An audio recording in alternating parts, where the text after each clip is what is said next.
पिता परमेश्वर, हम आपका धन्यवाद करते हैं आज के समय के लिए जो आपने हमारे जीवन में दिया है। यीशु मसीह के नाम में एक एक प्रियजनों को जो मुझे देख रहे और सुन रहे, उनके जीवनों में आज का वचन अद्भुत रीति से कार्य करने पाए और पवित्र आत्मा हमारे होठों से उन शब्दों को, उस संदेश को होकर निकलने दे जिस संदेश को आप लोगों तक पहुंचाना चाहते हैं। सारी बातों में हम आपका धन्यवाद करते हैं, आपको महिमा देते हैं, आपकी तारीफ करते हैं और इस प्रार्थना को यीशु मसीह के नाम से मांगते हैं, आमीन। शालोम एवरीवन, यीशु मसीह के नाम में एक बार फिर से हम आप सभी का स्वागत करते हैं और मैं आशा करता हूं कि आप और आपका परिवार प्रभु यीशु मसीह में सुरक्षित होंगे। आज दुनिया के अंदर, धरती के ऊपर एक विषय के ऊपर बहुत ज्यादा विवाद होता है और वो विवाद है 10वां अंश देने के ऊपर। बीते समय में परमेश्वर के वचन से इस बात की स्टडी कर रहा था और इस बात को मैं मनन कर रहा था और जब मैं परमेश्वर के वचन का अध्ययन कर रहा था तो पवित्र आत्मा ने मुझे कुछ ऐसी बातें प्रकट की और कुछ ऐसी बातों को बताया जिन बातों को मुझे और आपको भी जानना बहुत जरूरी है। मेरे प्रियो, आज भारी मात्रा में लोग 10वां अंश को लेकर विवाद करते हैं कि पुराने नियम में ये 10वां अंश था, नया नियम में नहीं है। और कई लोग दावा करते हैं कि कहां नया नियम के अंदर 10वां अंश के बारे में लिखा है, हमको बताइए। 10वां अंश के बारे में नया नियम के अंदर कहीं नहीं लिखा कि 10वां अंश देना चाहिए। ऐसी बहुत सारी बातों को लेकर लोग विवाद करते हैं। अगर न्यू टेस्टमेंट के अंदर 10वां अंश देने के बारे में अगर आप कहते नहीं है तो यीशु मसीह ने 10वां अंश देने को मना भी नहीं किया है, यह भी आपको जानना बहुत जरूरी है। इन्हीं सब बातों के विषय में आज परमेश्वर का वचन मुझसे और आपसे बात करने जा रहा है। आज का जो विषय है 10वां अंश के ऊपर गहरी शिक्षा। देखिए, यूहन्ना उसकी 8:17 में ऐसा लिखा है, 2 जनों की गवाही मिलकर ठीक होती है। किसी बात को सही साबित करने के लिए 2 लोगों की गवाहियों की आवश्यकता पड़ती है। जब हम बाइबल के अंदर इस बात को पढ़ते हैं, जब लोग ये बात कहते हैं कि 10वां अंश देना तो पुराने नियम के अंदर था, नया नियम में तो है ही नहीं, तो ये पुराना नियम और नया नियम आप मत करिए। आप सुनिए प्रभु का वचन क्या कहना चाहता है। रोमियो 15:4 में ऐसा लिखा है, जितनी बातें पहले से लिखी गई वे हमारी ही शिक्षा के लिए लिखी गई हैं। ओल्ड टेस्टमेंट के अंदर जितनी भी बातें हैं और जितनी बातें लिखी गई हैं वो हमारे समय के लिए, आज के दिन के लिए लिखी गई हैं कि हम उन बातों से सीखें और उन बातों का पालन भी करें।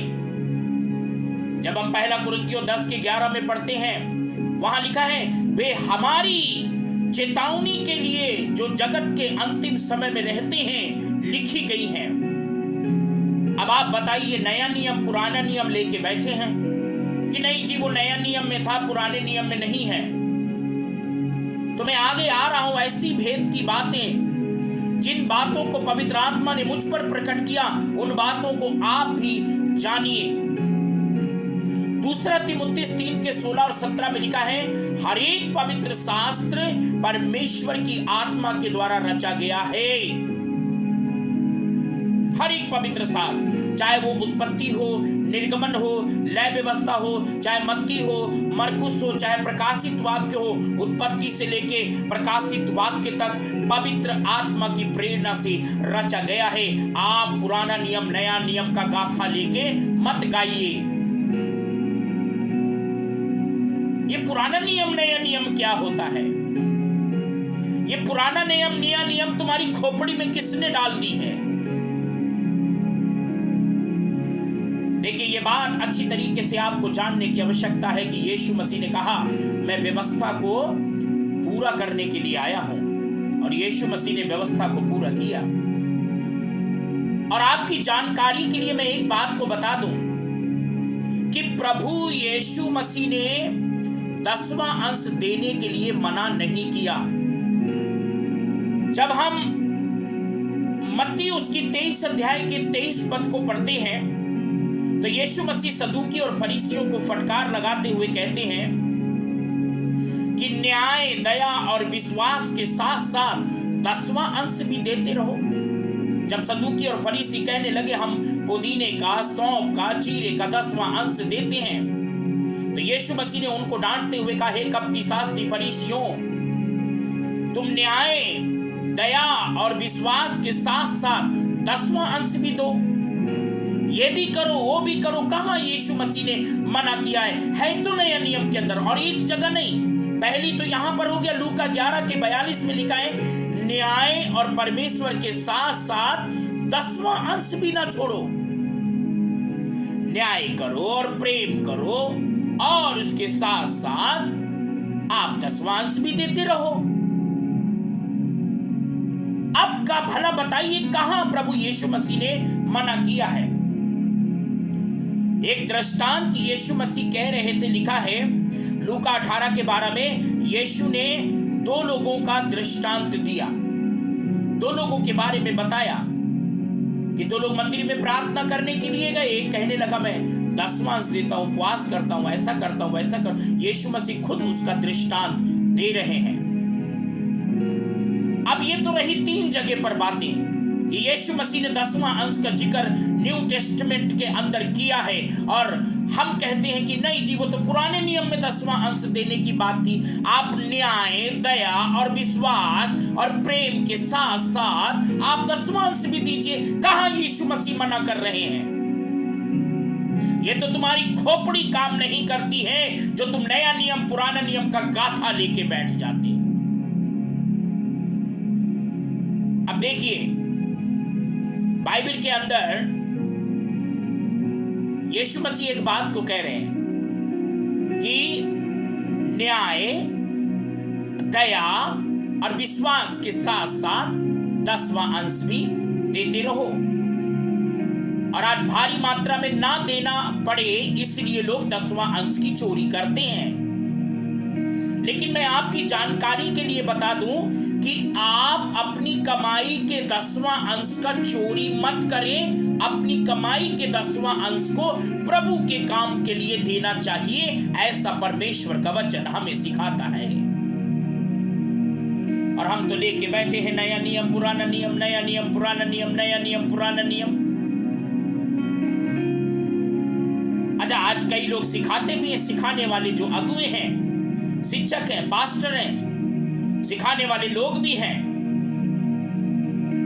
जो उनको गलत सलत सिखाते हैं कि वो तो पुराने नियम के अंदर था, नया नियम के अंदर कहां है। आज मेरा प्रभु मुझे और आपको एक चेतावनी देना चाहता है और एक बात को कहना चाहता है कि जो कुछ पुराने नियम में लिखा है वो सब कुछ हमारी ही शिक्षा के लिए है। अंतिम दिनों में जी रहे हैं, उन सब की चेतावनियों के लिए है। हमें पुराना नियम नया नियम करना नहीं चाहिए। अगर यीशु मसीह 10वां अंश देने के समर्थन में है और यीशु मसीह 10वां अंश देने के लिए वो समर्थन कर रहे हैं कि तुम न्याय, दया और विश्वास के साथ साथ तुम 10वां अंश भी दो, अगर यीशु मसीह कह रहे हैं तो हु यू आर, तुम कौन होते हो कि नहीं जी पुराना नियम में था, नया नियम में नहीं है, उसको नहीं देना चाहिए, ऐसा कहकर आप परमेश्वर की आज्ञा को तोड़ने की जरूरत ना करें। हमें 10वां अंश देना चाहिए, चाहे वो पुराना नियम में लिखा हो चाहे नया नियम में लिखा हो। लेकिन प्रभु यीशु मसीह यहाँ सदूकी और फरीसियों को फटकार लगाते हुए, और आज सदूकी और फरीसी न जाने कितने ऐसे घूम रहे हैं जो 10वां अंश देने के लिए मना करते हैं। और ऐसे लोगों से हमको बच के रहना चाहिए जो मना करते हैं, और मना करने वालों से हमको बड़ा सावधान रहना है, क्योंकि यीशु मसीह ने साफ रीति से यहां पर कहा है कि 2 भाई समर्थन किया है यीशु मसीह देने के विषय में। पौलुस कहता है अंतिम दिनों में बहुत से लोग आएंगे जो कहेंगे ये नहीं छूना, ये नहीं खाना, ये नहीं करना, वो नहीं करना, विवाह शादी से रोकेंगे। और आज न जाने इस अंतिम दिनों में कितने ऐसे अगुवे हैं, जो आज न जाने कितने ऐसे प्रचारक हैं जो खुद भी 10वां अंश नहीं देते और जो देता है उनको मना भी करते हैं। 10वां अंश देना चाहिए, और जब हम अपना 10वां अंश नहीं रोकते तो मैं आपको एक बात बताऊं, ये एक सच्चाई है। मैं आपको एक हकीकत बात को बताना चाहता हूं। मैं कहीं पर भी कमाने नहीं जाता। जब से प्रभु ने मुझे अपनी सेवकाई में बुलाया है, मैं कहीं पर भी कमाने के लिए नहीं जाता, मैं नौकरी करने के लिए नहीं जाता और किसी के आगे हाथ भी नहीं फैलाता। और आपको एक जानकारी की बात बताऊं, मैं खुद 10वां अंश देता हूं, इसीलिए लोगों को भी 10वां अंश देने के लिए कहता हूं। और जो काम मैं नहीं करता वो काम मैं दूसरों को भी नहीं कहता। जो काम मैं करता हूं उसी काम को करने के लिए मैं लोगों को कहता हूं। और आपको मैं बताऊं, हम रेंट के मकान में रहते, किराए के मकान में रहते, हमारा किराया कहां से प्रभु अरेंज करता है ये हम बयान नहीं कर सकते। हमारी जरूरतों को कैसे परमेश्वर पूरी करता है ये हम बयान नहीं कर सकते।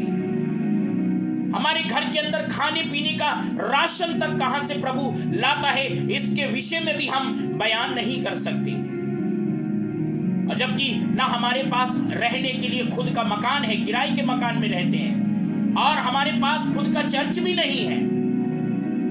हम रेंट में लेकर कलीसिया को चलाते हैं। उसके बाद भी प्रभु माइटी तरीके से हमारी जिंदगी में बहुतायत से आशीषों को लेकर आया है। हमारी जिंदगी में किसी भी भली वस्तु की कमी और घटी नहीं है, क्योंकि मैंने परमेश्वर के वचन से इस बात को सीखा है, देना। और जो लोग देते हैं वो कभी भी घटी और कमी में नहीं रहते हैं। देना परमेश्वर की महिमा करना है।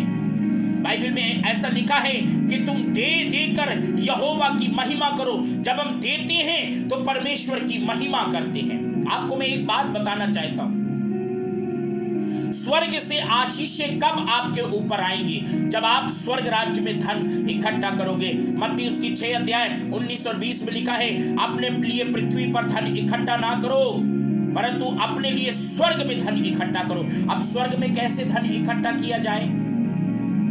हम कुरनेलियुस की लाइफ से सीख सकते हैं। प्रेरितों के काम 10 अध्याय 1 से 4 में कि कुरनेलियुस प्रार्थना करता था, भक्त था, परमेश्वर से डरता था और जरूरतमंद लोगों को दान देता था। और एक दिन स्वर्गदूत आया और उसने कहा, तेरी प्रार्थना और तेरे दान स्वर्ग में कबूल कर लिए गए हैं। याद रखिए, जब आप पृथ्वी पे किसी को देते हैं, जब आप पृथ्वी पर किसी की हेल्प करते हैं, मदद करते हैं, सेवा के लिए देते हैं, वो आप पृथ्वी पर तो देते हैं, लेकिन वो आपका जो दान है वो स्वर्ग राज्य में जमा होता है। हालेलुया। प्रभु का वचन कहता है, नीति वचन 19 की 17 में, जो जरूरतमंद को देता है वो यहोवा को उधार देता है और यहोवा किसी का उधार नहीं रखता है। मैं आपको एक बात बताना चाहता हूं। व्यवस्था विवरण उसके 15 अध्याय उसकी 7 से 11 में लिखा है, यदि तेरे बाड़े के भीतर तेरा कोई भाई दरिद्रता में है, जरूरतमंद में है, तो अपनी मुट्ठी ढीली करके उसकी मदद करना। बातें ही मत बनाइए। आज न जाने कितने लोग सिर्फ बातें बनाते हैं। बातें बनाने से काम नहीं चलेगा। जो जिसकी जरूरत है उस जरूरत को हो सके तो आप पूर्ति करने की कोशिश करिए।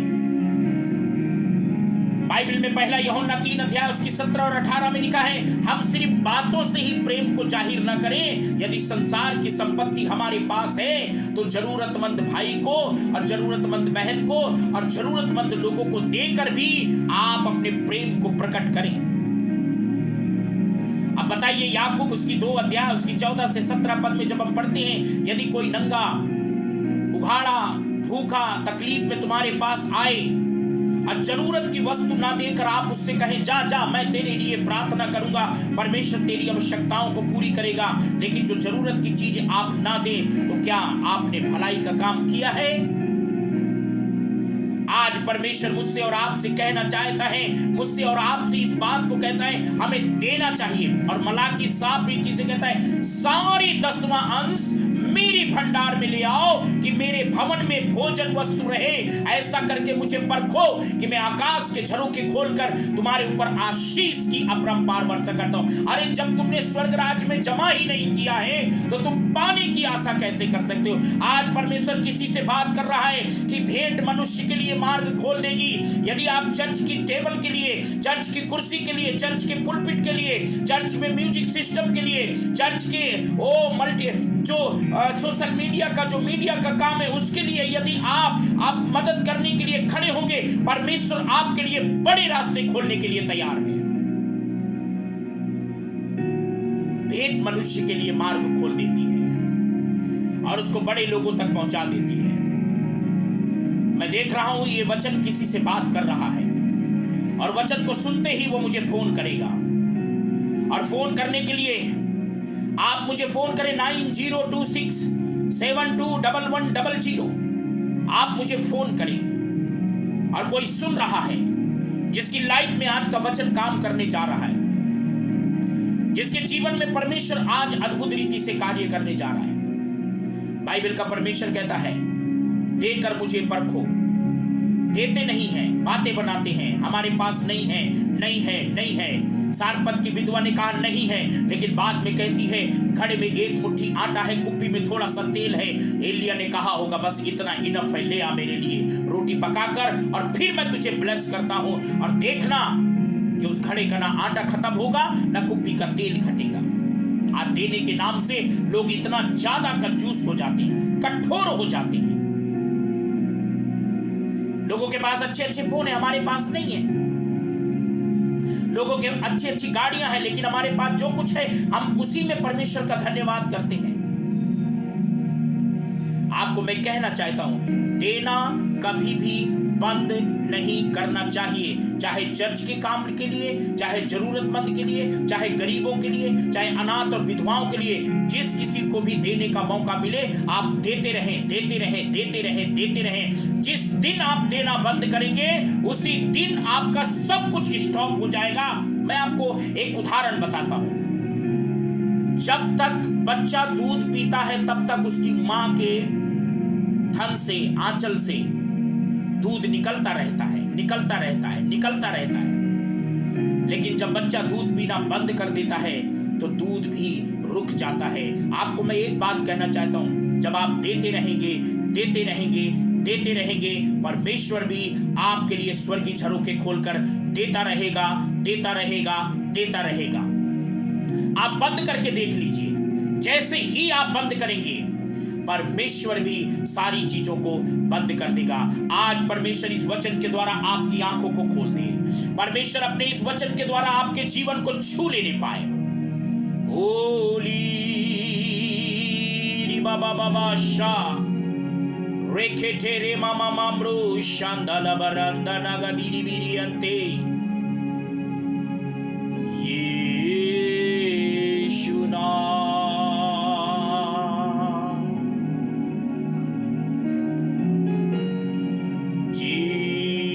Lord, hallelujah. धन संचय न करो, चोरी हो जाएगा। दे दो प्रभु को तो पूरा हो जाएगा। यदि आप अपने 10वां अंश को लगातार नहीं देते तो आज ही आप देना शुरू करें और देकर देखें, बिना संकोच के, बिना किसी दबाव के, हर्ष से, खुशी से देकर देखें। परमेश्वर भी आपके लिए खुशी से रास्ते खोल देंगे, यीशु मसीह के नाम में, आमीन। God bless you. जय मसीह की।